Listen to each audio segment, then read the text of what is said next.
নৈহাটির অভিশাপ, ইতিহাসের সাক্ষী এই বিসর্জন। কিন্তু এবার উল্লাসের মাঝে নেমে এলো চরম বিপর্যয়।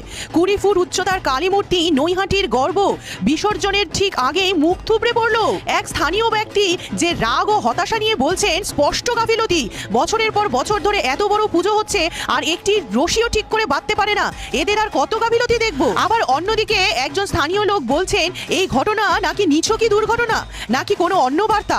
একাংশ বলছেন পূজা আজ ব্যবসায় পরিণত হয়েছে, তাই মা সহ্য করতে পারলেন না। একজন প্রবীণ ব্যক্তি ভয় ও বিশ্বাস নিয়ে বলছেন এ তো অভিশাপ, মা মুখ ফিরিয়ে নিলেন, টাকার লোভ এই নৈহাটির জন্য একটা দুঃসংবাদ অপেক্ষা করছে। এ তো অলৌকিক ঘটনা, এ শুধুই অলৌকিকতা। দুর্ঘটনার কারণ যাই হোক, কালী প্রতিমার এমন পতন নৈহাটির ইতিহাসে এক কালো অধ্যায়। এ কি শুধুই দুর্ঘটনা নাকি অলৌকিক কোনো সংকেত? প্রশ্ন রেখে গেল এবারের কালী পুজো। উত্তেজনা চরমে আর উত্তরের খোঁজে নৈহাটিবাসী। আপনাদের কি মনে হয় এ কি শুধুই অলৌকিকতা নাকি দুর্ঘটনা, নাকি এর পিছনে আছে কোনো ষড়যন্ত্র? এর মতামত